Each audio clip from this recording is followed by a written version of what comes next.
বোস্তামের এক সুন্দরী রূপসী নারী টাকার বিনিময়ে দেহ ব্যবসা করে। এই রূপসী সুন্দরী নারী টাকার বিনিময়ে দেহ ব্যবসা করে। বোস্তামের মানুষ এসে বলল, ভাইজিদ আপনি তো আল্লাহর ওলি, বহু চেষ্টা করে সুন্দরী নারীটাকে দেহ ব্যবসা থেকে নিবৃত্ত করতে পারি না আমরা, আপনি দয়া করে একটা ব্যবস্থা করে দেন।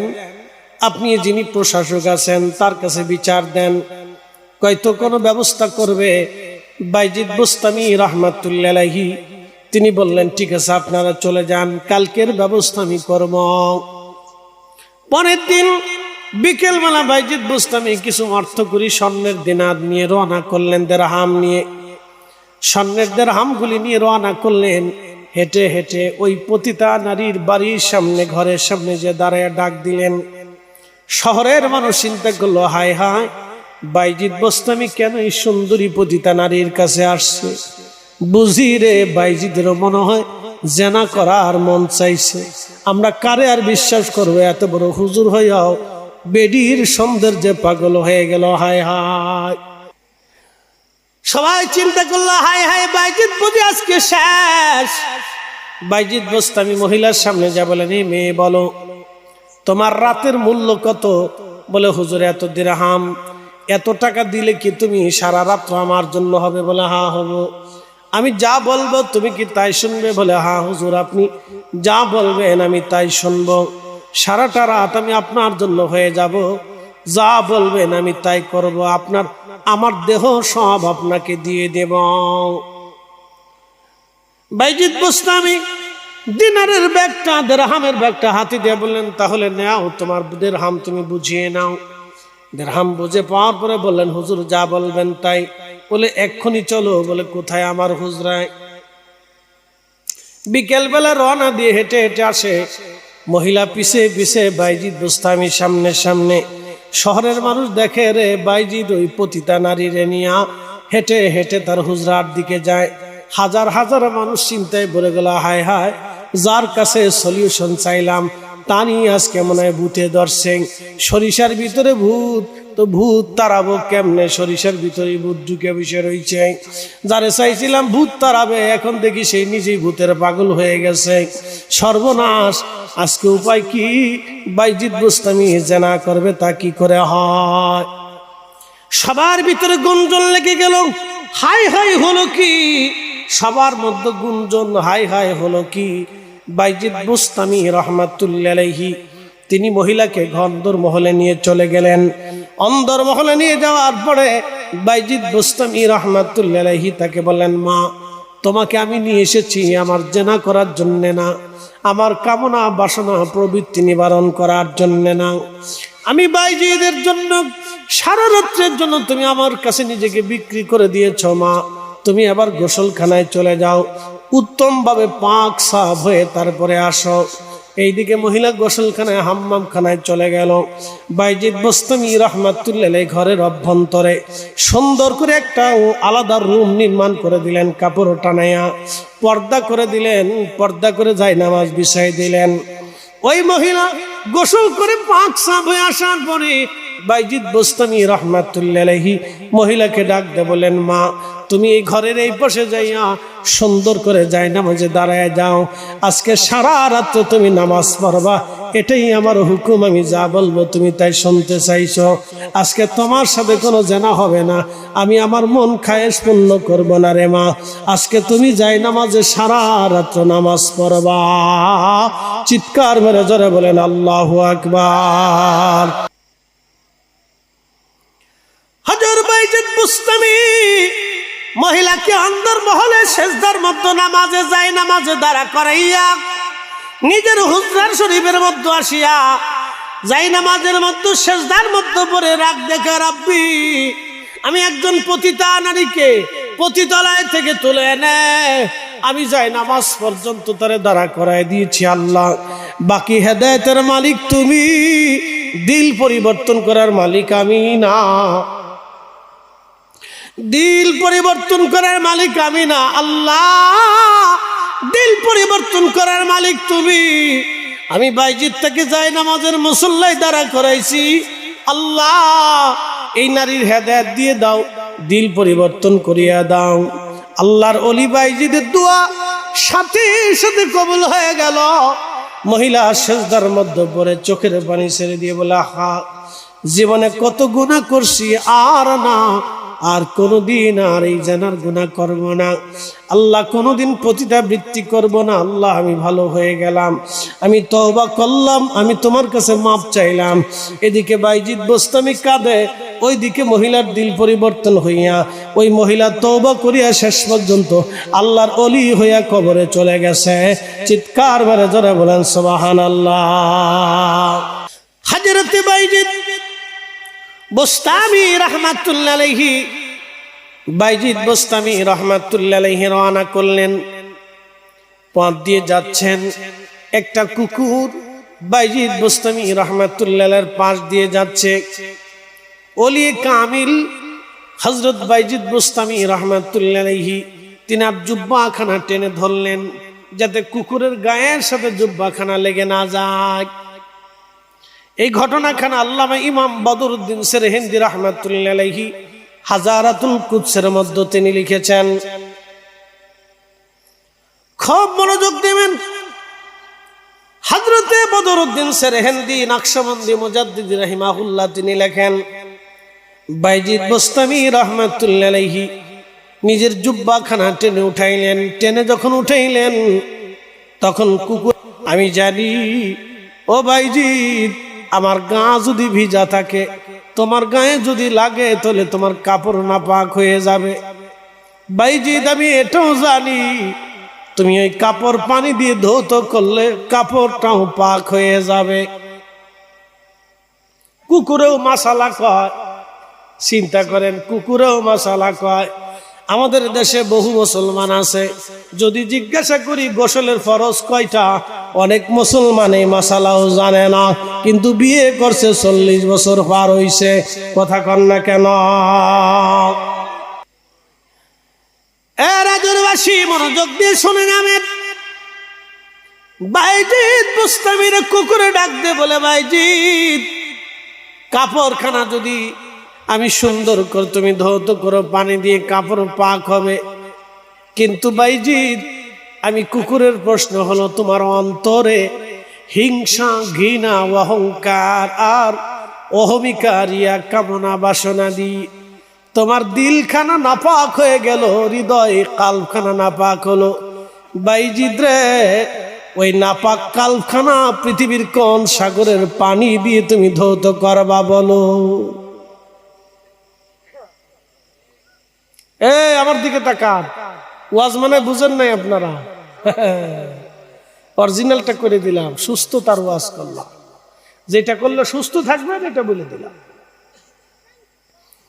বাইজিদ বোস্তামি ডাক দিছে, কুকুরে ডাক দিয়ে বলল, হুজুর, আমার গায়ে লাগলে আপনার কাপড় নাপাক হবে জানি, পানি দিয়ে ধৌত করলে পরিষ্কার হবে তাও জানি, কিন্তু বাইজিদ রে, তোমার কালবের মধ্যে যে নাপাক ঢুকছে, অহংকার, হিংসা, রিয়া, কামনা, বাসনা, এই যে তোমার অন্তরের ভিতরে যে নাপাক ঢুকে গেল রে বাইজিদ, গীবত মুছে গায়ে ঢুকে গেল। বাইজিদ রে, বলো পৃথিবীর কোন সাগরের পানি দিয়ে তুমি তোমার কালবকে ধৌত করে পবিত্র করবা, আজ বলে দিয়ে যাও। হযরতে বাইজিদ বোস্তামি রাহমাতুল্লাহ আলাইহি চিন্তায় পড়ে গেলেন। হ্যাঁ, কত তো সত্য। ইজা সালুহাত সালুহাল জাসাদ, ইজা সালুহাত সালুহাল জাসাদ। নবীজি 1450 বছর আগে বলে দিয়ে গেল, তোমার কাল যদি পবিত্র হয়, দেহ তোমার পবিত্র। তোমার কাল যদি সুস্থ হয়, তোমার বডিটাও সুস্থ।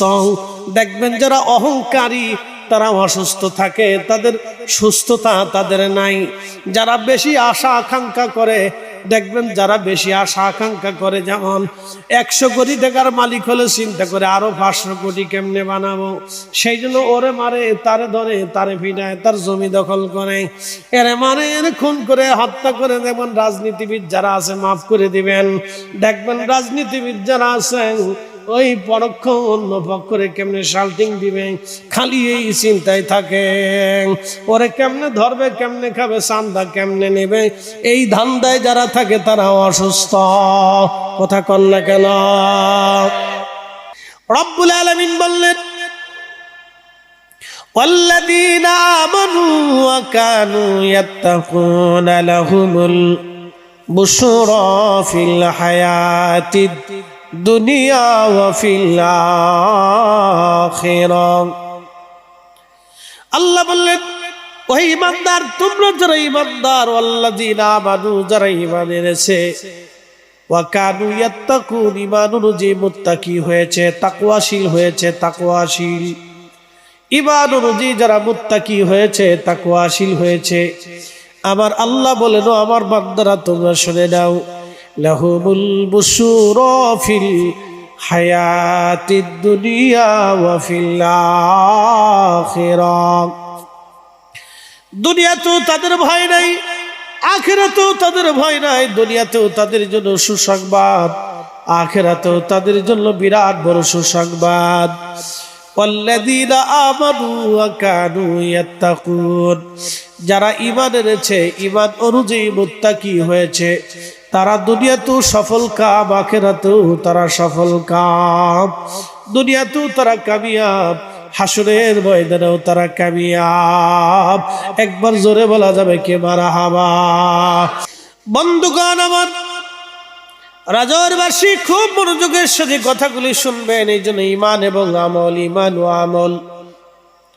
আচ্ছা, আরো প্রশ্ন করি, জবাব দিবেন। মানুষ মারা গেল, বাংলাদেশের বড় বড় ধনী যেমন Bashundhara company, Jamuna company, Beximco company, এরপরে ফমনা, এরপরে ইনসাফটা কোম্পানি, বড় বড় গ্রুপ ইন্ডাস্ট্রির মালিক যারা আছে তারা মারা যাবে। কারো 10,000 কোটি টাকার সম্পদ আছে, কারো 50,000 কোটি টাকার সম্পদ আছে, কারো 80,000 কোটি টাকার সম্পদ আছে। এখন আপনাদেরকে প্রশ্ন করি, জবাব দিবেন। কারো যদি 1 লক্ষ কোটি টাকার সম্পদ থাকে, তার কাফনের কাপড় কয়টা? পুরুষের জন্য কয়টা? 3টা, নারীর জন্য 5টা। হ্যাঁ নারী সমাজ, ঘরের মধ্যে যদি আপনার 10 মণ সোনাও থাকে, তাহলে কাফনের কাপড় 5টা। কি কথা ঠিক আছে না? হ্যাঁ নারী সমাজ, ঘরের মধ্যে যদি আপনার 10 মণ ওজনের স্বর্ণ অলংকারও থাকে, তাহলে কাফনের কাপড় আপনার মাত্র 5 টুকরা। পুরুষ আমার, খুব মনোযোগ দিবেন, আপনি 1000 কোটি টাকাও ব্যাংকে থাকবে, কাফনের কাপড় মাত্র 3টা, এর বেশি 1 টুকরো আপনার বরাদ্দে নাই। আপনি যত 1000 বছর পরিশ্রম করেন, মাত্র কাফনের কাপড় 3 টুকরা। আপনি যত পরিশ্রম করেন, 3 টুকরা কাফনের কাপড়, এর বেশি আপনি পাবেন না। দুনিয়ার সম্পদ হিসেবে মাত্র 3 টুকরা কাফনের কাপড় পাবেন, এছাড়া আর আপনার আমার বরাদ্দে কিছুই নাই। আমাদের দেশে অনেকে শত শত বিঘা জমির মালিক ছিল না? অনেকে একসময় শত শত বিঘা জমির মালিক। কবর দেওয়ার পরে কয় হাত মাটি বরাদ্দ? মাত্র 3.5 হাত। একজনের 80,000 কোটি টাকা বরাদ্দ, মাত্র 3.5 হাত।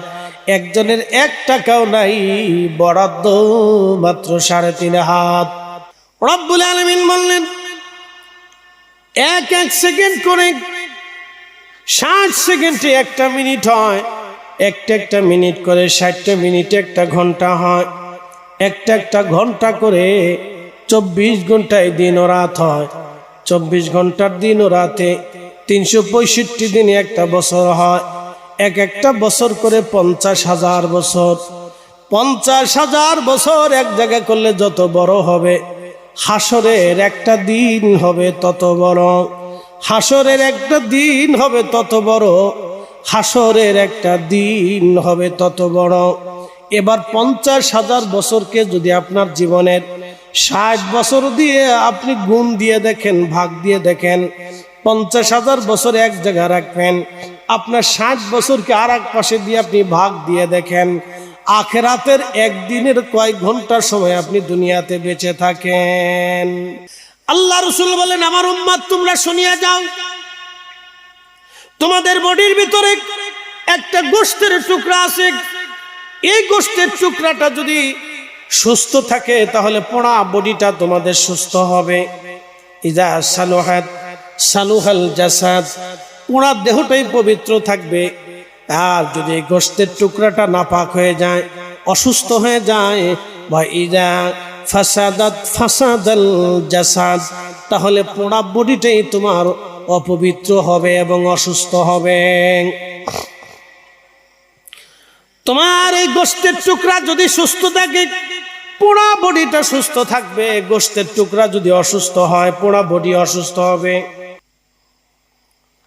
প্রিয় উপস্থিতি হাজিরিন, আবু মুসলিম আল খাওলামির স্ত্রী একদিন ডাক দিয়ে বলল, আবু মুসলিম আল খাওলামির বিবি ডাক দিয়ে বলল, স্বামী গো, ঘরের মধ্যে কোনো আটা রুটি কিছুই নাই, বাচ্চারা ক্ষুধার্ত, আপনি একটু আটা রুটি নিয়ে আসেন।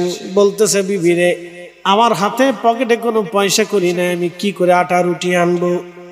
বলতেছে, স্বামী আমার, আপনি আটা রুটি কিনে নিয়ে আসেন, আমি চড়ক করে সুতা কেটে সুতা বানাইয়া কিছু 2 দিরহাম পয়সা রুটি করেছিলাম, এই 2 দিরহাম আপনি নিয়ে যান, এই 2 দিরহাম দিয়ে আপনি আটা রুটি নিয়ে আসেন।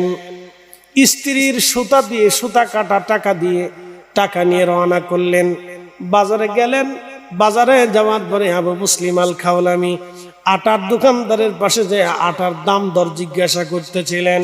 ঠিক এমন সময় এক ভিখারি এসে হাত পেতে বলল, বলতেছে, হুজুর, আপনি কিছু ভিক্ষা দয়া করে আমাকে আল্লাহর হস্তে দেন, আমি ভিখারি, আমারে কিছু ভিক্ষা দয়া করে আপনি আল্লাহর হস্তে আমারে দেন।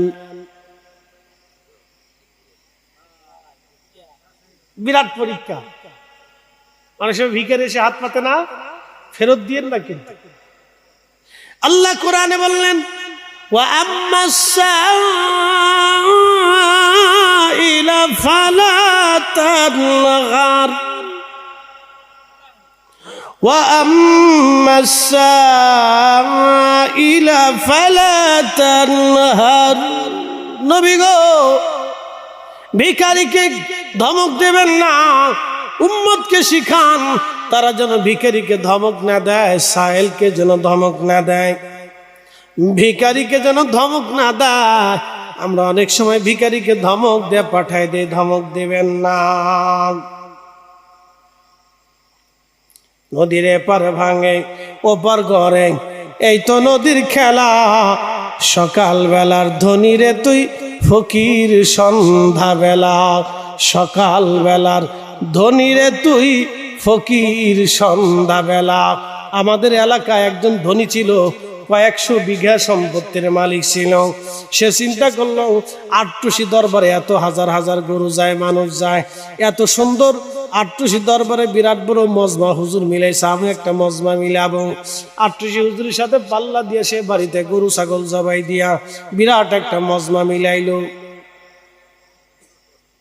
আমার এলাকায় বাস্তব ঘটনা শুনেছি, 80 দশকে আমার বড় ভাইরা জানে,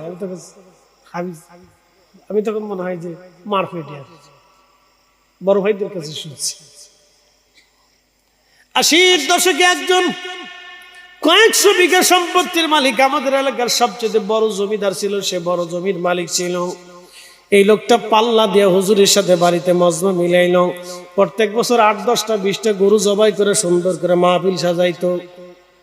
এরকম করতে করতে 2, 4, 5, 10 বছর বিরাট বড় মাহফিল সাজাইছে।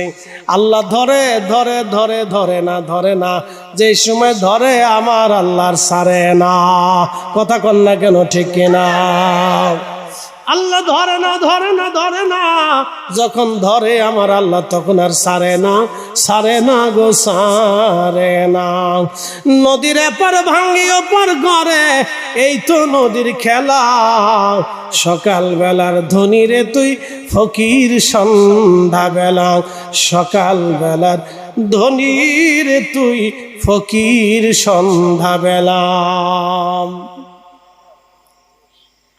দিতে দিতে বিরাট বড় মাজমা মিলাইল। দেখেন এই মাজমাটো তিনি পাল্লা দিয়ে করতেছিল, নিজের মতো করলে অসুবিধা নেই, কিন্তু সে পাল্লা দিতেছে এমন একজন আল্লাহর ওলির সাথে, যার সাথে পাল্লা তার চলে না। কথা ঠিক কিনা? পাল্লা পাল্লি চলে না তার। একটা পর্যায়ে সে পরের বছর থেকে গরিব হতে লাগলো। কিছুদিন পরে আস্তে আস্তে গরিব হতে হতে হতে হতে হতে হতে একেবারে সম্পদ বিক্রি করতে করতে যাইতে দেখবেন যখন যায় তখন কেমনে যায় কইতে পারে না। কি কথা ঠিক আছে না? যখন মানুষের যায় কেমনে যে যায় সে নিজেও কইতে পারে না, খালি যাইতে থাকে, স্রোতের মতো যাইতে থাকে। যখন আসে তখন খুব কষ্ট করে আসে, কিন্তু যখন যায় এটা স্রোতের মতো যাইতে থাকে। যখন যাচ্ছে তো স্রোতের মতো চলে যাচ্ছে। একটা পর্যায়ে যেতে যেতে যেতে যেতে সে ভিখারি হয়ে গেল। আমাদের কানাইপুর বাস স্ট্যান্ডে সে ভিক্ষা করত।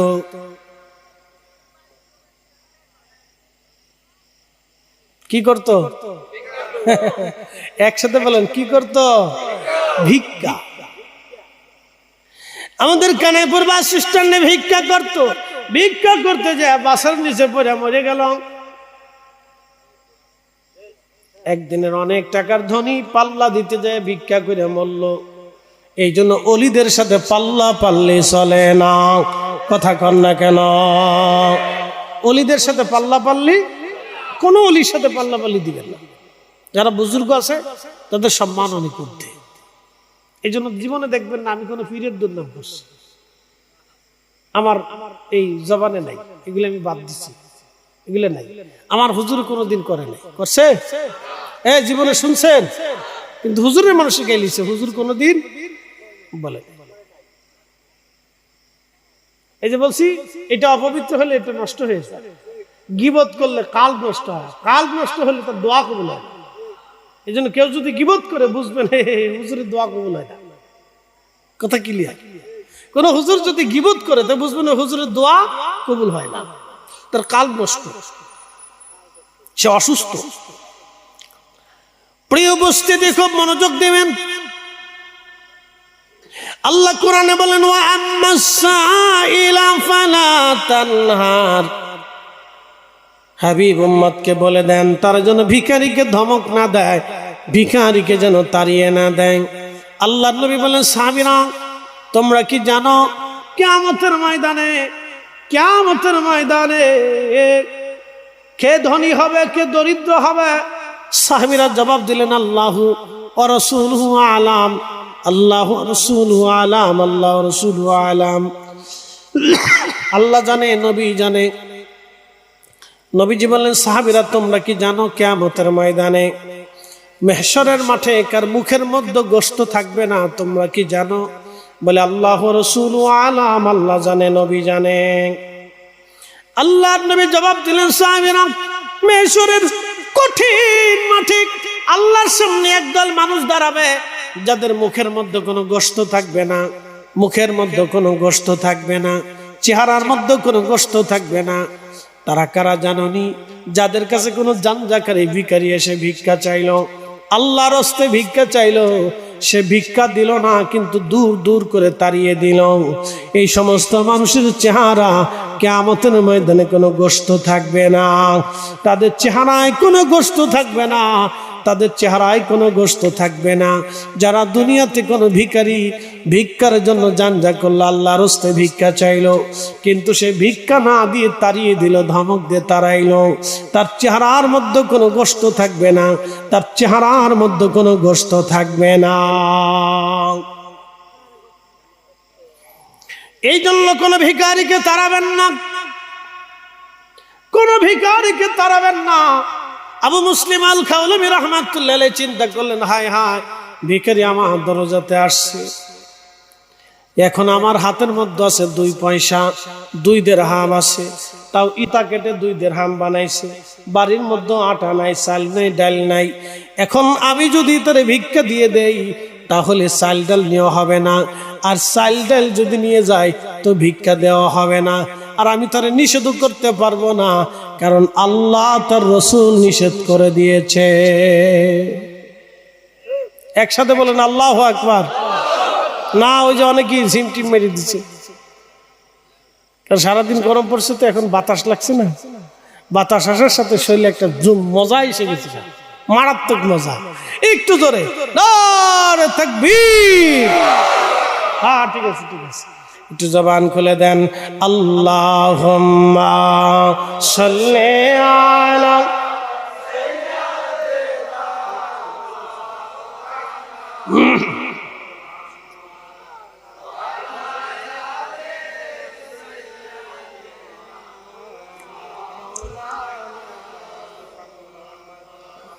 উড়ে যাও রে মাহফিলের হাওয়া,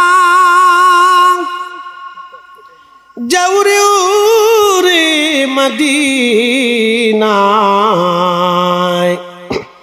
আমাদের দুরুদ পৌঁছে দিও নূর নবীজির পাক রওজায়। আল্লাহুম্মা সাল্লি আলা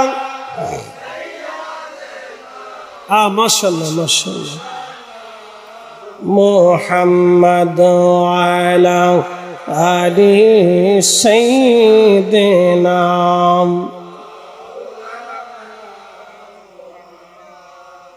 আবু মুসলিম আল খানাবী চিন্তায় পড়ে গেলেন, হাই হাই করব কি? চিন্তা করলেন না, আমি একটু পাশ কেটে চলে যাই, যদি ভিখারি চলে যায় আমি একটু পাশ কেটে চলে যাই, মানে নিষেধও করবো না, রাগও করবো না, তারাই দেবো না, আমি একটু পাশ কেটে চলে যাই। আবু মুসলিম আল খাওয়ালামি আস্তে করে পাশ কেটে যাইয়া আর এক রুটির দোকানে, আটার দোকানে যায় দাঁড়াইছে। কিছু ভিখারি আছে দেখবেন ভিক্ষা না দিলে পাশ ছাড়ে না, ঠিক আছে না? আমি এই সিলেট যাওয়ার সময় শেরপুর একটা স্ট্যান্ড আছে, তো গাড়িটা আস্তে করে দাঁড়া করে ভিতরে আমরা জানলাটা লাগাই দিয়ে বললাম, চিন্তা করলাম এখানে একটু বিশ্রাম নেই, এত দূর না জাননি, তো গাড়ির এই বড় আমরা গাড়ির সিট ভেঙে দিয়ে চুপচাপ একটু বিশ্রাম করতেছি। ভিখারি একটা আইয়া এই যে দরজা গুতাইতেছে, বাপরে বাপ, তার গুতার ইচ্ছা দেবে, 5 মিনিট খালি গুতাইছে, খালি টক টক টক টক টক টক করে মারতেছে। শেষ পর্যন্ত ভিক্ষা নিয়েই ছাড়ছে, দেওয়ার পরে পরে শান্তি হয়েছে। তো কিছু ভিখারি আছে পাঁচ ছাড়ে না। আরেকদিন আমি যেতেছি সঙ্গী মাজুখান মাহফিল করার জন্য, তো যাওয়ার সময় এক ভিক্ষু করছে, হুজুর আমার কিছু ভিক্ষা দেয়। তা আমি 2 টাকা বাইর করে ভিক্ষুকে দিচ্ছি, দেওয়ার পরে 2 টাকা ফেরত দিয়ে কয়, হুজুর আমি 2টা ভিক্ষা লই না, বুঝছেন? আমি কই তুমি এত বড় জমিদার, তো ভিক্ষা করতে আইসো কে? হুজুর দিলি দেন, নাহলে উল্টে 5 টাকা আপনারা দিয়ে গেলাম, বুঝছে নি? কা সারা মাসের মানুষ আমার দিক চেয়ে রয়েছে, আমি কই হারি খুদা ইজ্জত গেছে। পরে ফার্স্টে দেখবে বাপ তুই মাফ করা পারে যা। এরকম কিছু ভিখারি আছে খুব মারাত্মক ভিখারি, পাঁচ ছাড়ে না, টাকা না দেওয়া পর্যন্ত 5 ছাড়তেছে। এই ভিখারিও আজকে ওনার 5 ছাড়তেছে না। হযরত আবু মুসলিম আল খাওয়ালামির 5 ছাড়ে নাই। দোকানে পরের দোকানে যে যখন রুটির আটার দোকানে দাঁড়াইলেন, ভিখারি আবার এসে বলতেছে, হুজুর আপনি আমারে ভিক্ষা দেন কিছু, দয়া করে আমি ক্ষুধার্ত। হযরত আবু মুসলিম আল খাওয়ালামি রাহমাতুল্লাহ আলাইহি চিন্তা করলেন, এখন তো আর তার হনো যাবে না। 2টা দিরহাম ছিল স্ত্রীর রুটি রুজি করা দিরহাম, 2টা দিরহাম দিয়ে দিয়ে বলেন, বাবা যাও মাফ করো, নিয়ে চলে যাও। ভিখারি নিয়ে চলে গেল, কিন্তু বাজার করবেন কি দিয়া চিন্তায় পড়ে গেলেন। এটা স্ত্রীর কামাই, নিজের কামাই না। যারা স্ত্রীর কামাই খান তারা জানেন স্ত্রীর ঠেলা কেমন। কি কথা ঠিক আছে না? যারা বউয়ের কামাই খায় এরা জানে বউয়ের ঠেলা কেমন। বাপরে বাপ, বিরাট ডিসি সাহেব এটা। তো খুব মনোযোগ দেন। আবু মুসলিম আল খাওয়ালামি খুব রাহিমাহুল্লাহ খুব চিন্তায় পড়ে গেলেন, স্ত্রী সুতা কেটে 2 টাকা কামাই করছে, তাও আমি ভিখারিরে দিয়ে দিচ্ছি, এখনই আটা মাটা নিয়ে বাড়ি না গেলে কি উপায় হবে না? কি ঝগড়া না লাগে, বদানুবাদ না শুরু হয়। বুজুর্গ খুব চিন্তায় পড়ে গেছে, তো চিন্তা করলো না খালি হাতে যাওয়ার জন্য, আল্লাহ যা করে করবেন। ব্যাগের ভিতরে বালি ঢুকেছে, একসাথে করেন আল্লাহু আকবার। কি ঢুকাইছে? আর ওই যে কাঠ মিস্ত্রি করাতের দোকানে যে কাঠের যে পড়ে থাকে না, এটা কি কয়? গুড়ি, কাঠের গুড়ি। এই কদ্দুর গুড়ি ঢুকাইছে, বালি আর গুড়ি। ইমাম আবুল ফারাজ ইবনুল জৌজি লিখতেছেন, বালিয়ার গুড়ি, এই বালিয়ার গুড়ি ব্যাগের মধ্যে ঢুকাইয়া ব্যাগের মুখ সুন্দর করে বাঁধছে, মনে হইতেছে আটার বস্তা। এটা বাইন্দা সুন্দর করে দরজার সামনে যাইয়া আস্তে করে দরজার সামনে বস্তাটা দিয়া ঘরের দরজার মধ্যে টোকা দিয়ে হযরত আবু মুসলিম আল খাওলামি তাড়াতাড়ি চলে গেছে মসজিদে। ঘরের দরজার সামনে দিয়ে মসজিদের মধ্যে চলে গেলেন তিনি।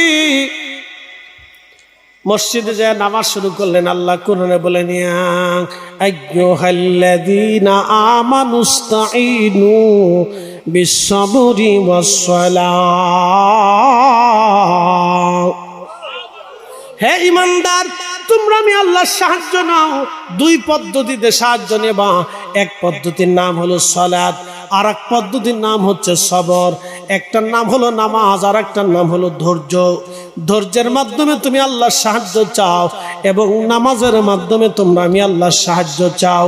এই জন্য দেখবেন মাগরিবের পরে 2 রাকাত নফল নামাজ, এশার পরে 2 রাকাত নফল নামাজ, এবং আপনি জোহরের পরে 2 রাকাত নফল নামাজ পড়ে আমরা রে হুজুর কেবলা মোনাজাত শিখাইছে, দোয়া শিখাইছে। কথা কন না কেন? এখন আপনি বেদাত কে শিলিলুর সাথে আমরা কিছু যায় আসে ঠিক না। এটা আল্লাহর কোরআন থেকে সাবমিট। একসাথে কর না মারহাবা। কি থেকে সাবমিট? কোরআন থেকে। এ বান্দা, ইস্তাঈনু, সাহায্য চাও, বিস-সাবরি ওয়াস-সালাহ, সালাত এবং সবরের মাধ্যমে সাহায্য চাও। এই জন্য পৃথিবীর সমস্ত বুজুর্গরা যদি কখনো মুসিবতে পড়তেন, নামাজ পড়লেই আল্লাহর দরবারে হাত বাড়াইতেন। একসাথে কর না আল্লাহু আকবার। কি পড়ে হাত বাড়াইতেন? জোরে বলেন, কি পড়ে? মানে একদল আছে নামাজের পরে দোয়া মানেন না। কি কথা কন না কেন? দোয়া মানে না, নামাজের পরে দোয়া মানে না। ওনার কাছে বেদাত, কিন্তু কোরআনে বেদাত নাই। কি কথা কন না কেন? ওনার কাছে বেদাত, কিন্তু আল্লাহর কোরআনে বেদাত নাই। ওনার কাছে বেদাত। মানে আপনি কেমনে বুঝাবেন? বুঝাইতে গেলে কইতে গেলে ঝগড়া বাঁধে। কি কথা ঠিক আছে না? কইতে গেলে কি বাঁধে? ঝগড়া বাঁধে। কোরআনে আল্লাহ বলল কি আর উনি করে কি? রাসূল বলেন, আমার উম্মত দুবুরুস সালাতিল মাকতুবা, ফরজ নামাজের পরে দোয়া করলে কবুল হয়। তো যেই সময় দোয়া করলে কবুল হয়, আমি তো দোয়া ওই সময় করব। কি কথা ঠিক আছে না? ফরজ নামাজের পরে দোয়া করলে কি হয় না? জোরে বলেন, কি হয়? কে বলেছেন? আল্লাহ রাসূল বলেছেন। তো দোয়া কবুল হয় আল্লাহ রাসূল বলেছেন, তার অর্থ হলো আল্লাহ রাসূল নিজে আমল করে তারপর উম্মতকে শিখিয়েছে। নবী নিজে আমল না করে উম্মতকে কোনো আমল নবী শিখান নাই। নবী নিজে আমল করছেন, এরপরে উম্মতকে শিখাইছেন। নবী জানছেন যে দোয়ার পরে, ফরজের পরে দোয়া করলে কবুল হয়, অতএব তোমরাও ফরজ নামাজের পরে দোয়া করো। একসাথে বলবেন আল্লাহু আকবার। এখন একদল আছে, তারা পুরা বেদাতি বানাই ফেলছে।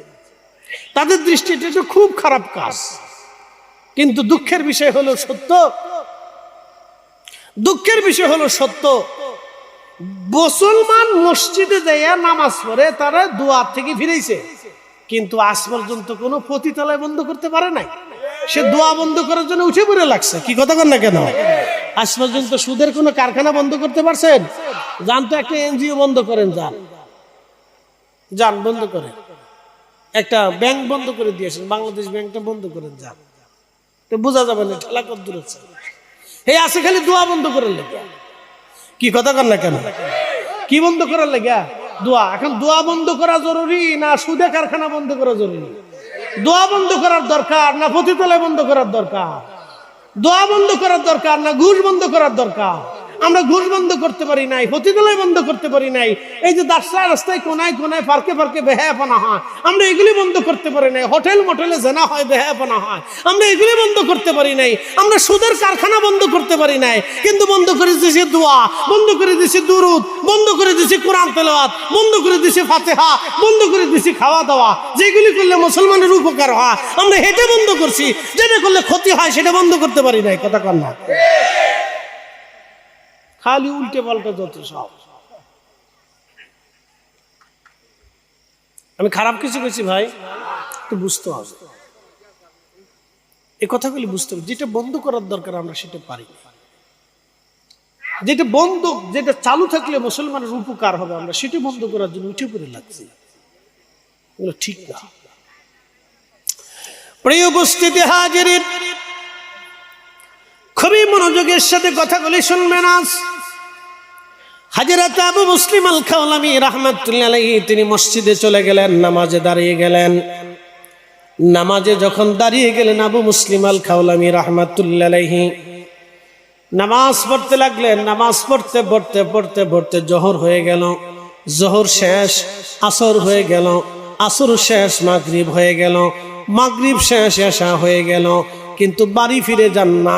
কেন? বাড়ির সামনে উনি বালি আর এই কাঠের গুঁড়া রেখে দিয়ে চলে আসছেন।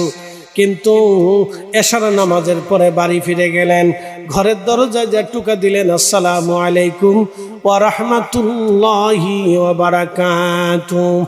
স্ত্রী দরজা খুলে সালামের উত্তর দিয়ে বললেন, স্বামী সারাদিন কোথায় ছিলেন? আপনি আটা দিয়ে চলে গেছেন, আমি রুটি বানায় বসে রয়েছি। এই না, জোরে বলেন আল্লাহু আকবার। না না, আরো জোরে বলেন। ওই আল্লাহ আসেনি? জোরে বলুন, ওই আল্লাহ আসেনি? ওই আল্লাহ আছে।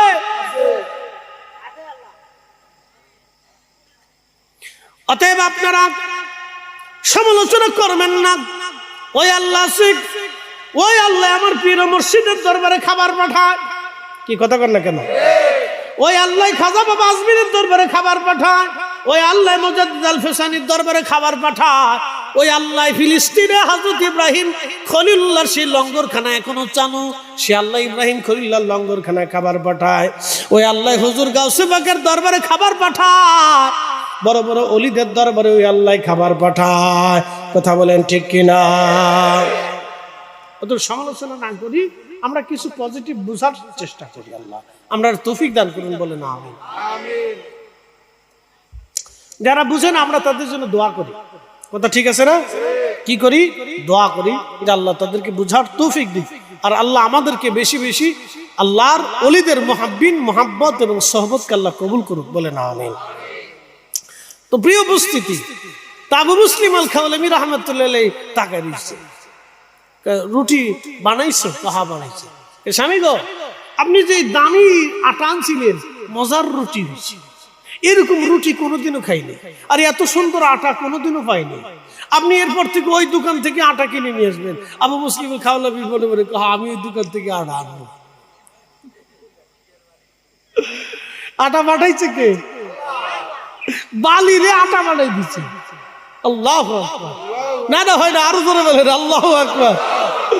বালিরে আটা বানাই দিচ্ছে। বানাইলো কে? আল্লাহ। বানাইলো কে? আপনার পীর মুর্শিদের দরবারে লক্ষ লক্ষ মানুষ ওরস শরীফে খাবার খায়, 7 দিনে খাবার পাঠায় কে? আল্লাহ পাঠায়। আপনি সমালোচনা করলে কিছু আসে যায় না ভাই, আল্লাহ পাঠায়। আল্লাহর একটা ওয়াদা আছে, শোনেন, আল্লাহর একটা ওয়াদা আছে, আজকে শোনাই।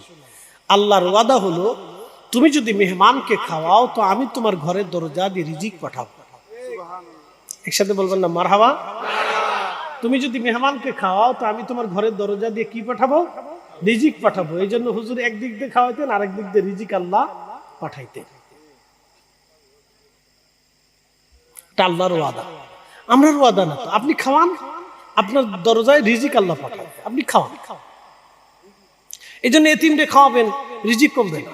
গরিবরে খাওয়াবেন, রিজিক কমবে না। বাড়ির মিলাদ পরে মানুষকে খাওয়াবেন, রিজিক কমবে না। কে বলছে রিজিক কমবে? খাওয়ান না, অসুবিধা নেই। মাদ্রাসায় 10টা 20টা 50টা এতিম বাচ্চা আছে, খাওয়াবেন আপনি। আপনি ইচ্ছা করে যে খাবার খাওয়াই দিয়ে যাবেন, অসুবিধা নেই। আমার মাদ্রাসায় মাঝে মধ্যে এসে অনেকে খাবার নিয়ে আসে, বিরিয়ানি রান্না করে নিয়ে আসে, মাদ্রাসায় এসে রান্না করে বাচ্চাদেরকে খাওয়াই যায়। হুজুর ভালো লাগে, খাওয়ান, অসুবিধা কি? ওর রিজিক নিয়ে ও আসছে আমার মাদ্রাসায়, আমি কি ওর রিজিক খাওয়াইতে পারবো? ওর রিজিক নিয়ে ও মাদ্রাসাতে আসছে, আমি ওর রিজিক ওকে খাওয়াইতে পারবো? ওর রিজিক ও নিয়েই আসছে। এই জন্য আপনার সন্তান যদি 60টা থেকে, ওর রিজিক ও নিয়ে আসছে, আপনি রিজিক খাওয়াইতে পারবেন। প্রিয় উপস্থিতি হাজিরিন, মানুষকে খাওয়ানোর বরকত কি? ছোট্ট করে একটা ঘটনা আজ আপনাদেরকে শোনাবো। পূর্ব জামানাতে এক বুজুর্গ ছিল, 70 বছর ধরে একসাথে ইবাদত করলেন। 70 বছর 70 বছর ধরে একটানা ইবাদত করলেন। 70 বছর পরে উনি হুজরা থেকে বের হলেন। বের হওয়ার পরে দেখলেন এক সুন্দরী, অপরূপ সুন্দরী নারী। এই সুন্দরী নারী দেখে সুন্দরী নারীর মোহে পড়ে তিনি পড়ে গেলেন। সুন্দরী নারীর সাথে সম্পর্ক করলেন। একটা পর্যায়ে তিনি জানা করলেন। একাধারে 7 দিন পর্যন্ত তিনি জানা করলেন। জানা হলো 70 বছরের ইবাদত করার পরে সে 7 দিন একটানা জানা করলো। ইমাম আবুল ফারাজ ইবনুল জাওজি লিখতেছেন 7 দিন একাধারে জানা করার পরে লোকটার তওবা আসলো, হায় হায় আমি ভুল করে ফেলছি, 70 বছর আল্লাহ পাওয়ার জন্য পরিশ্রম করলাম, এখন আমি এখানে জানা করলাম, কি সর্বনাশ হয়ে গেল। এবার তিনি তওবা করতে করতে হুজরা থেকে বের হয়ে গেলেন। শুধু আল্লাহর দরবারে কান্নাকাটি করেন, আল্লাহ আমার ভুল হয়ে গেছে, আল্লাহ ভুল হয়েছে, এইভাবে তওবা করতে লাগলেন, কান্নাকাটি করতে লাগলেন। একটা পর্যায়ে তিনি ঘুরতে ঘুরতে ঘুরতে ঘুরতে ক্ষুধার্ত হয়ে গেলেন। কোনো খাবার দাবার পয়সা করি তার কাছে নাই। একেবারে দিনহীন হয়ে গেলেন, চিন্তায় পড়ে গেলেন, আল্লাহ আমারে মাফ করছেনি, আল্লাহ আমারে ক্ষমা করছেনি, আল্লাহ আমারে মাফ করছেনি, আল্লাহ আমারে ক্ষমা করছেনি। বড্ড চিন্তায় পড়ে গেলেন। ঘুরতে ঘুরতে একদিন সন্ধ্যাবেলা যা দেখলেন 12 জন ভিখারি, 12 জন মিসকিন এক জায়গায় বসে আছে মুসাফির খানায়। তিনিও আস্তে করেই মুসাফির খানায় বসে গেলেন। আগের যুগের বিভিন্ন জায়গায় বড় বড় মুসাফির খানা ছিল। যেমন ধরেন একটা মানুষ ধরেন ওই সুদূর ফরিদপুর থেকে পায়ে হেঁটে হেঁটে আপনাদের ট্যাকের হাটে আসছে। ট্যাকের হাটে আসার পরে রাত হয়ে গেল। আগের যুগে তো রাত্রিবেলা সফর করা যাইতো না। এই রাত হয়ে যাওয়ার পরে সারা রাত এখানে থাকবেন, সকালে বের হবেন। তুমি থাকবেন কোথায়, বিশ্রাম করবেন কোথায়? এরকম ট্যাকের হাটের এইখানে ধরেন একটা বিশ্রামাগার ছিল, মুসাফির খানা। আবার ট্যাকের হাট থেকে ধরেন একেবারে ওই ভুরকাটা, ওইখানে যে আর একটা মুসাফির খানা, ভুরকাটা থেকে আবার বরিশাল যে আর একটা মুসাফির খানা, বরিশাল থেকে বরগুনা আর একটা মুসাফির খানা, বরগুনা থেকে পাথরঘাটা আর একখানা মুসাফির খানা।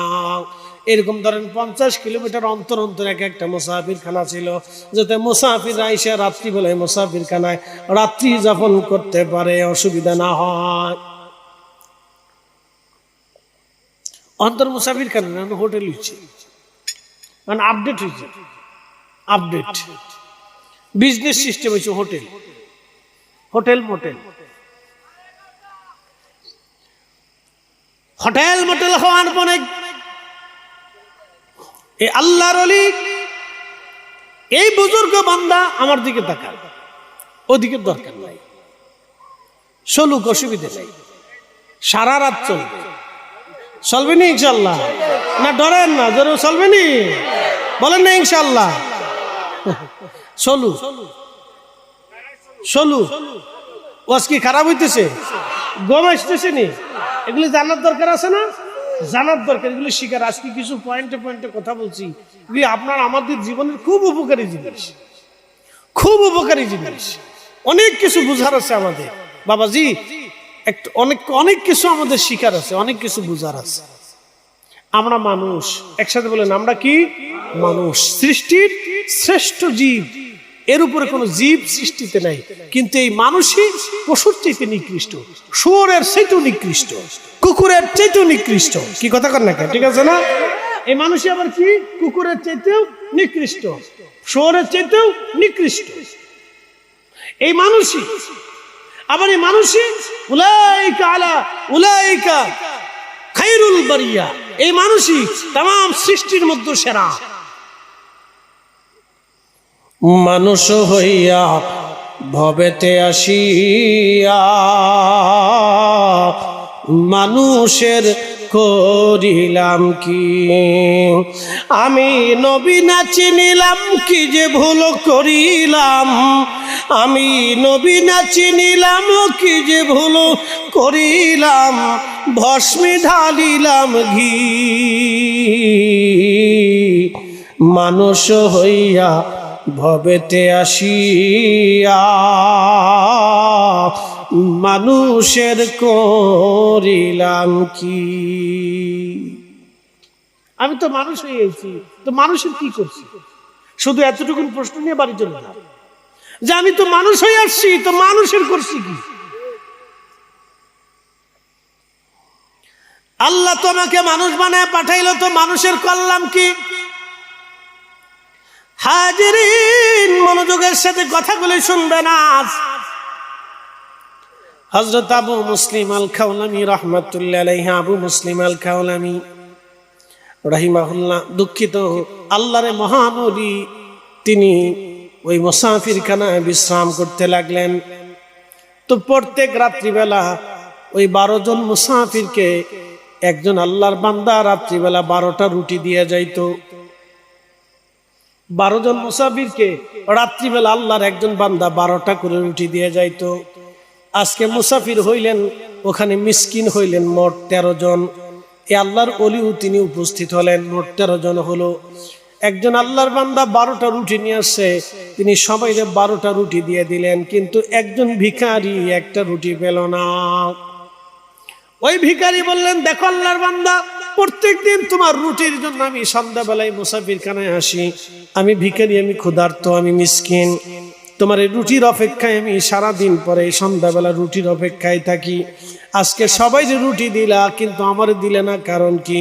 রুটিওয়ালা বলল, দেখো আমি তো প্রত্যেক দিন 12টা রুটি দিয়ে যাই, আজকে তোমাদেরকেও 12টা রুটি দিলাম, কিন্তু একটা রুটি তোমরা না হয় চুরি করছো। আমি তো রুটি 12টাই দিছি, তোমাদেরকে কালকে থেকে আর রুটি দিব না। তখন সবাই কষ্ট পাইতে লাগলো। তখন এই আল্লাহর ওলি চিন্তা করলেন, আহা, আমি তো একটা রুটি পাইলাম, যা হোক আমি রুটি নাই না খাইলাম। তিনি এই একটা রুটি ওই ভিখারিকে দিয়ে বললেন, ভাই তুমি এই রুটিটা নিয়ে যাও, এই রুটি তোমারে দিয়ে দিলাম আমি, নাও। ওই রুটি দিয়ে দেওয়ার পরে ভিখারি আনন্দ চিত্তে চলে গেল। কিন্তু এই আল্লাহর ওলি ক্ষুধার্ত অবস্থায় মারা গেল। মারা যাওয়ার পরে আল্লাহ রাব্বুল আলামিন ফেরেশতাদেরকে বলেন, ফেরেশতারা রে, তার গুনাহগুলি, নেকগুলি তোমরা আমল নামায় ওজন দাও, দেখো গুনাহ নেক তার কি পরিমাণে হয়েছে। 70 বছরের ইবাদত এক পাল্লায় দেয়া হলো, 7 দিনের গুনাহ, জিনার গুনাহ আর এক পাল্লায় দেয়া হলো। 70 বছরের ইবাদত এক পাল্লায় দেয়া হলো, 7 দিনের জেনার গুনাহগুলি আর এক পাল্লায় দেয়া হলো। দেওয়ার পরে ফেরেশতারা দেখে 70 বছরের নেক হালকা হইয়া জেনার গুনাহ ভারী হয়ে গেছে।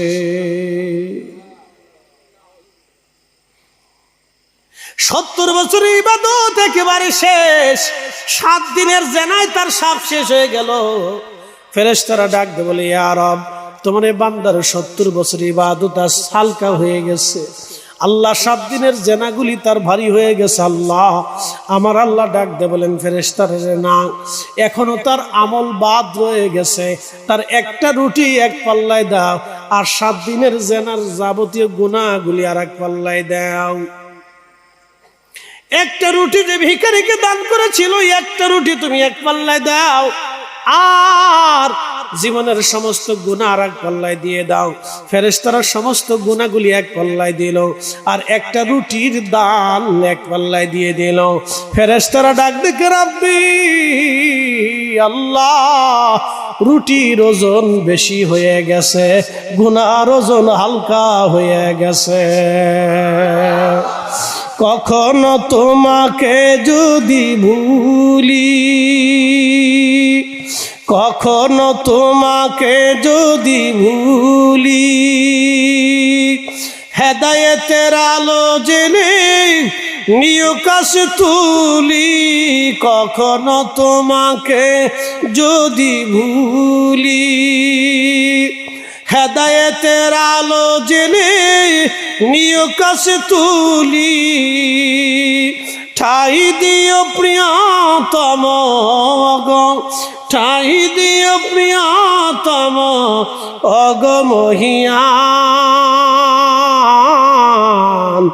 তুমি রহমান, তুমি মেহেরবান।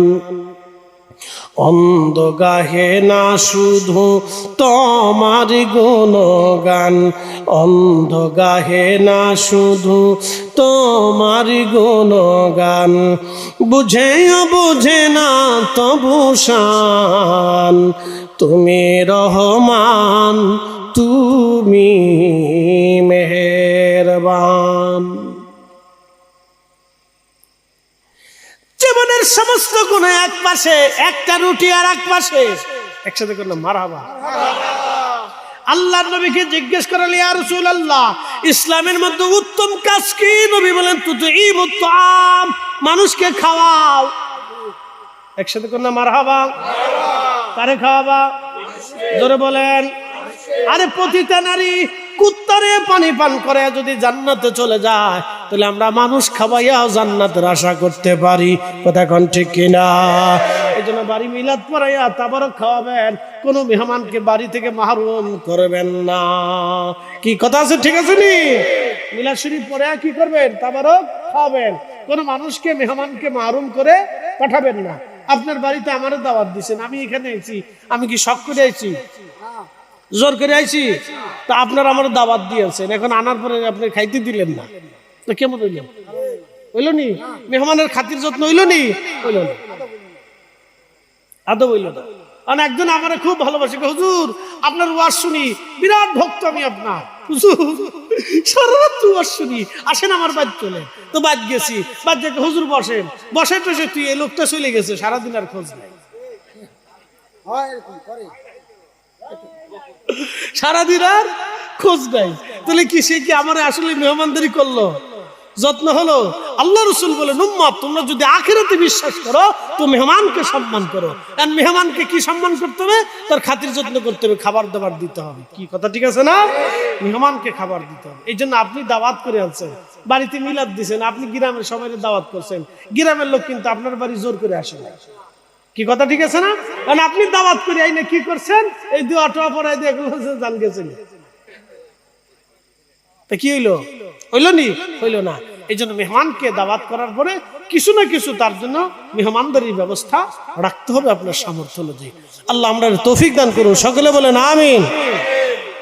এই জন্য সাদকা, আল্লাহ কোরআনে বললেন, وأنفقوا مما رزقناكم من قبل أن يأتي أحدكم الموت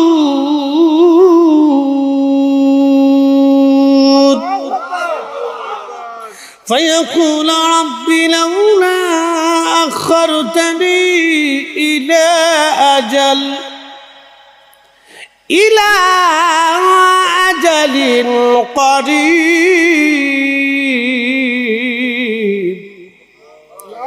قريب فأصدق وأكن من الصالحين। রব্বুল আলামিন বললেন, হ্যাঁ আমার বান্দা, তোমার রিজিক থেকে, তোমার কোথা থেকে? রিজিক থেকে তুমি আল্লাহর পথে ব্যয় করো, আল্লাহর পথে ব্যয় করো তোমার রিজিক থেকে। তোমার মৃত্যু আসার আগে তুমি তোমার রিজিক থেকে আল্লাহর পথে তুমি ব্যয় করো, তোমার মরণ আসার আগে। আর যদি তোমার রিজিক আল্লাহর পথে তুমি ব্যয় না করো, তাহলে আমার বান্দারা শুনে রাখো, ফায়াকুন রাব্বি, কিয়ামতের ময়দানে তোমরা আফসোস করবে আর বলবে, আল্লাহ লাউলা আখারতানি ইলা আজালিন করিম, আমারে আবার দুনিয়াতে পাঠাও, ফাসাদদাকা, বেশি বেশি করে তোমার পথে দান করব, ওয়া কুম মিনাস সালিহিন, নেককারদের অন্তর্ভুক্ত হয়ে যাব। আল্লাহ সেদিন বলবেন, ওয়ালা ইউআক্কিরাল্লাহু নাফসান ইযা জাআ আজালুহা,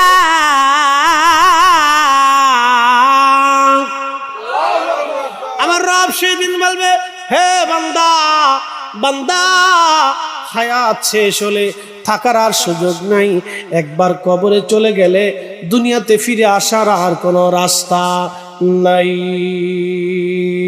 জিন্দেগি তোর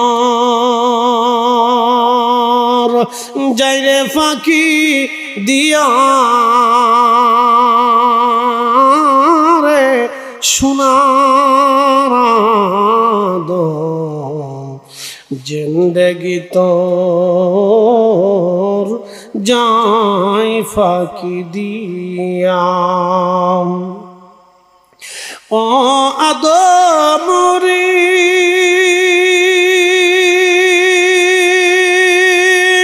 পাক ধরিয়া দিগন্ত আছে গুটাচারি সমন জারি গিয়াছে করিয়ারে সোনার আদম জিন্দেগি তোর যাই ফাঁকি দিয়া। এসেছেন যত নবী সকলের ইমাম, সালাম নবী তোমায় হাজারো সালাম ইয়া নবী।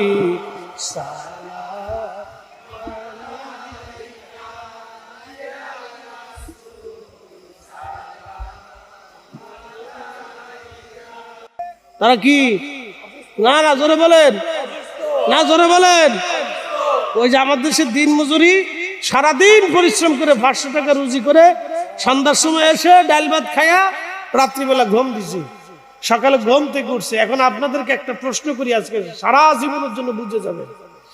একজনে রাষ্ট্রীয় বড় ধরেন একজন কর্মকর্তা, এই যে দেশে গন্ডগোল লাগলো, এই গন্ডগোলের আগে একদিন আমার বসুন্ধরাতে যারা জমি বেচে কিছু কেনা করে তার এক ভদ্রলোকের অফিসে আমার দাওয়াত করছে, চাটা খাচ্ছে। তো বসুন্ধরা মাদ্রাসার মোতামিম সাহেব ছিলেন, আমরা দুজন একসাথে চা খেতেছি। ভদ্রলোক আমার খুব মহব্বত করেন আমাদেরকে। তো দুইজনে বসে চা খাচ্ছি, হঠাৎ করে এক টুপিওয়ালা হয়েছে, টুপি গায়ে দেওয়া, জুব্বা গায়ে দেওয়া, পায়জামা ভরা, দাঁড়িয়ে আছে, মুখে খুব সুন্দর চেহারা, কপালে শেষদার চিহ্ন, বুঝছেন। 60 কোটি টাকা দিয়ে জমির অর্ডার করলো, 60 কোটি টাকার জমি কিনবে সে। কত কোটি? 60 কোটি। একসাথে বলেন কত কোটি? 60 কোটি টাকার জমি কেনার জন্য সে বায়না করলো। তো বায়না টানা করে চলে যাওয়ার পরে ভদ্রলোক বলতেছে, হুজুর ওনার চিনছেন নি? বললাম না, সারা দেশ করে ওয়াজ নসিহত করি, এত মানুষ চিনার যায় না, মনে থাকে না। আমি তো ওনার সাথে সাক্ষাৎ মাক্ষাৎ কোনোদিন করিনি। হুজুর উনি 60 কোটি টাকার এই জমির অর্ডার দিয়ে গেল, সে বায়না করে গেল। আমরা কি করে? কয় ঢাকা মহানগরের দক্ষিণের ইঞ্জিনিয়ার। বেতন কত? মাসে 50-60 হাজার টাকা। 50-60 হাজার টাকা বেতন পাইলি পরে 60 লক্ষ টাকা হইতে তার কত বছর লাগবে? সারা জীবনেও হবে না। তাহলে 60 কোটি টাকা কে দিল? জিব্রাইল দিল না মিকাইল দিল, ইসরাফিল না আজরাইল? কে দিয়ে গেল? কোন ফেরেশতা দিয়ে গেল তাকে? বুঝতেছেন না? সব মাটিংশো পাটিং জনগণের টাকা। আমি বললাম বাপরে বাপ, এত সুন্দর দাড়ি, কহা সিটার, বলে এত সুন্দর জুব্বা, কহা সিটার, এত সুন্দর পাঞ্জাবি, কহা সিটারে আজব। নামাজও পড়ে, নামাজও পড়ে। এখন আপনারা বলেন তার সেজদা কবুল হয়েছে? না না, আপনার ডরায় কবেন না, একসাথে বলেন তো সেজদা কবুল হয়েছে? তার জুব্বায় কোনো দাম আছে? তার দাড়ি থেকে বেহেশত নেবে? তার এই টুপি থেকে জান্নাতে নেবে? কেন নেবে না? তার ভিতরে সব হারাম। কি কথা কর না কেন?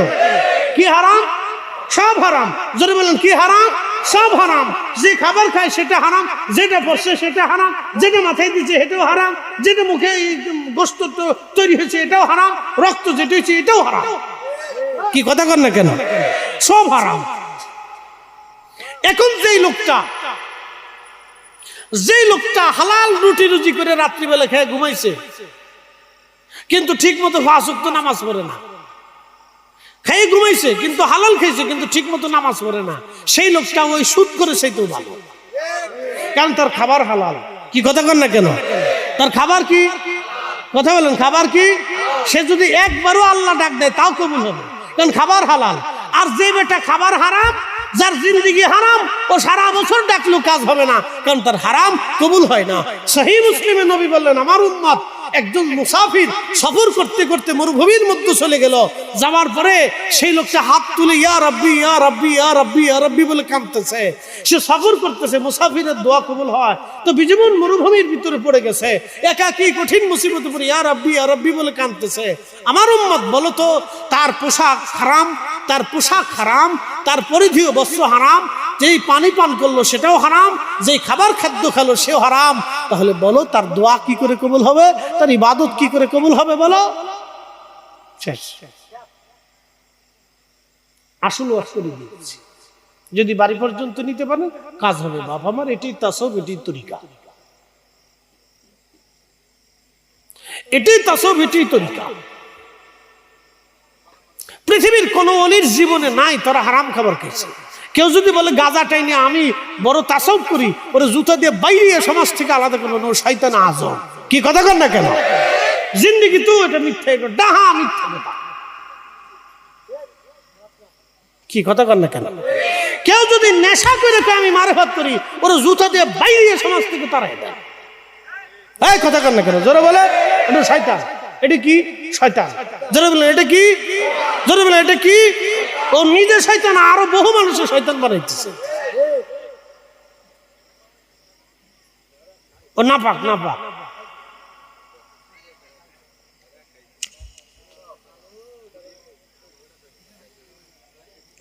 কষ্ট হইতেছে নি আপনাদের? বেজার টেজার হইতেছেন নি? আমি আগে কিছু কিছু উচিত কথা কিন্তু চলবে না, কিন্তু আমি এমনি ওয়াজ করি।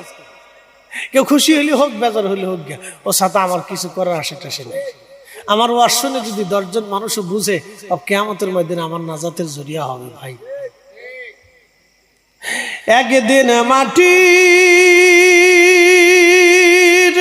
ভিতরে হবে ঘরে, মন আমার কেন বান্ধ দালান ঘর, মন আমার কেন বান্ধ দালান ঘর। কথা বলেন ঠিক কিনা? আপনি আমার এই ওয়াজটুকু বুঝলে আমার বাকি ওয়াজ লাগবে না। শুধু এই 2টা কথা বুঝে যান। আপনি 1000 কোটি টাকার মালিক হলো 3 টুকরা কাপড়, আপনি 1000 বিঘা সম্পত্তির মালিক হলো 3.5 হাত। শুধু তা না, সারা পৃথিবীর জমিনের মালিকও যদি হন তাও 3.5 হাত। কি কথা ঠিক আছে না? কয় হাত? 3.5 হাত। তারপরেও আমরা মারামারি, কাটাকাটি, অন্যের জমি দখল করা, অন্যের টাকা মেরে দেওয়া, অন্যের সম্পদ ভক্ষণ করা, শুধু এই চিন্তা ফিকিরের মধ্যে থাকে, শুধু এই চিন্তার ভিতরে থাকে। এই জন্য আমরা ওলি হইতে পারি না। যারা পৃথিবীতে ওলি হয়েছিলেন তারা দুনিয়াকে লাথি মারতেন, দুনিয়ার রাজা বাদশাদেরকেও লাথি মারতেন। তারা দুনিয়ার কোন রাজা বাদশার সাথে সম্পর্ক রাখতেন না। তারা বলতেন রাজা বাদশাদের টাকা আর অর্থের ভিতরে গরিবের রক্ত লেগে থাকে, জালিমের জুলুমের রক্ত লেগে থাকে, রাষ্ট্রীয় সম্পদের ভিতরে গরিবের রক্ত লেগে থাকে, মজলুমের রক্ত লেগে থাকে। এই জন্য তারা দুনিয়ার কোন রাজা বাদশাদেরকে পছন্দ করতেন না, তাদের থেকে দূরে থাকতেন। দূরে যাও, সুদখোর ঘুষখোর তো প্রশ্নই আসে না, এগুলো তাদের দরজাতেও ঢুকতে পারত না। কি কথা কর না কেন? সুদখোর ঘুষখোর তো প্রশ্নই আসে না। আই সর্বনাশ। প্রিয় উপস্থিতি হাজিরিন, না কষ্ট হইতেছে আপনাদের? কিছু উচিত কথা আসবে তো আসলেও বলতে হবে, কারণ আমরা বক্তা। কিয়ামতের ময়দানে আল্লাহ জিজ্ঞেস করবে তুমি বক্তব্য কি দিছো? তাই আমি বলবো যে আল্লাহ মুরগি খেয়েছিলাম, অনেক পদের তরকারি খেয়েছিলাম আল্লাহ। তো বিপদ আছে, যত মজা তত সাজা। অনেক বক্তাদের জিহ্বা কিয়ামতের ময়দানে কাটা হবে, অনেক বক্তাদের জিহ্বা কিয়ামতের ময়দানে কি করা হবে? কাটা হবে, কঠিন হবে সেই দিন। এই জন্য আমরা বক্তব্য যেটা দিব সেটা পরিষ্কার দেওয়ার চেষ্টা করব। আল্লাহ যেন আমাদেরকে কবুল করুক, সকলে বলে না আমিন। ভুল ত্রুটি আমাদের সবার ভিতরে আছে, আমি কারো দুর্নাম করি না। বলে হুজুর কেন দুর্নাম করেন না? তা আমার নিজের দুর্নামেরই তো শেষ নেই। কি কথা কর না কেন? আমার নিজের দুর্নামের শেষ নাই, তা আমি আপনার দুর্নাম করবো কোন সময়? বুকে হাত দিয়ে কি কেউ বলতে পারবে যে আমি কবিরা গুনাহ করি নাই? তো নিজের চিন্তা করেন যে মাফ হয়েছে কিনা, এটি চিন্তা করেন। কথা আমারটা ক্লিয়ার? যে আপনার জীবনের গুনাহ মাফ হয়েছে কিনা এটা আগে চিন্তা করেন। এ চিন্তা করেন। চার দোকানে আমাদের দেশে বহুত মুফতি সাহেব আছে, বাপরে বাপ, চার দোকানে বসলে এটার ভুল হয়েছে, হেতে হয়েছে, হেতে হয়েছে, হেতে হয়েছে, হেতে হয়েছে, হেতে হয়েছে, দুনিয়ার যত ইতিহাস কিসে কাহিনী ওই জায়গায় চলতে থাকে। বাপরে বাপ, কত বড় রাজনীতিবিদ, সমরনীতিবিদ, একবারে আপনার কি বলে প্রধান উপদেষ্টা ডক্টর ইউনূসকে পর্যন্ত ফেল করে ফেলছে। ডক্টর ইউনূস অর্থনীতির কিছু বুঝে না, এরা যেইভাবে বুঝে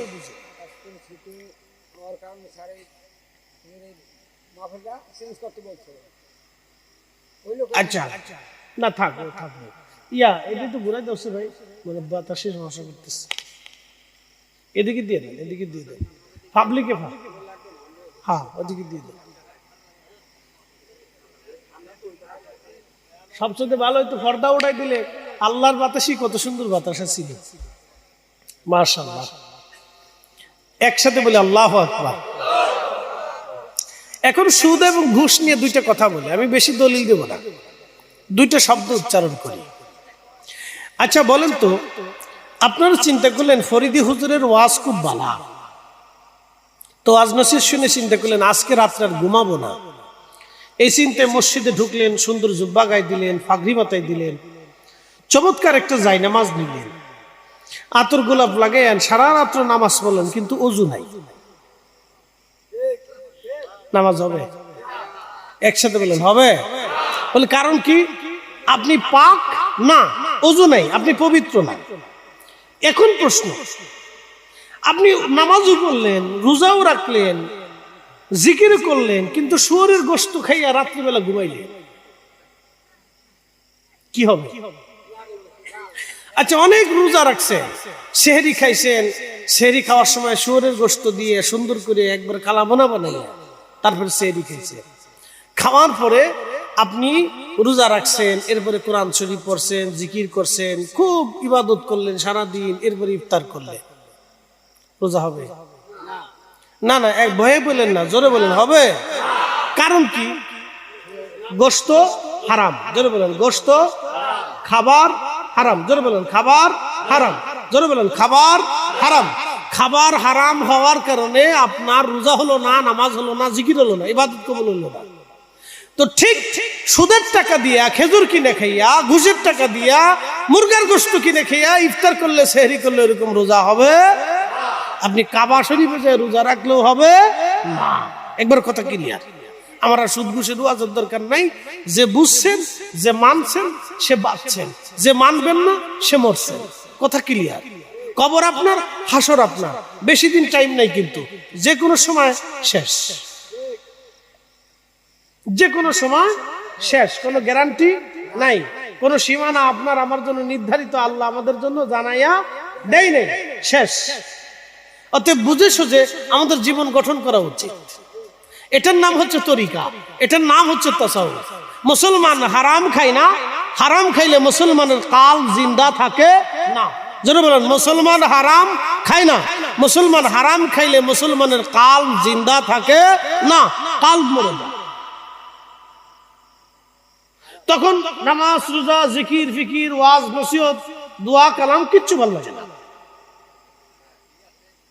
মুসলমান হারাম খায় না হারাম খাইলে কাল মরে যায় আপনি সুদ করে সামনে সুদের ওয়াজ করলে সে বিরাট চেতাচেতি ঘুষ করে সামনে ঘুষের ওয়াজ করলে সে খুব কষ্ট পাবে খুব রাগ হবে যে হুজুর এই ওয়াজ ছাড়া কি আর ওয়াজ নাই এ কষ্ট হইতেছে কিন্তু ভাই কষ্ট পাওয়া তো যাবে না আপনি জানেন না আপনার জন্য কত বড় দিন সামনে অপেক্ষা করতেছে আল্লাহ কোরআনে জানিয়ে দিলেন تعرج الملائكة والروح إليه في يوم كان مقداره 50,000 سنة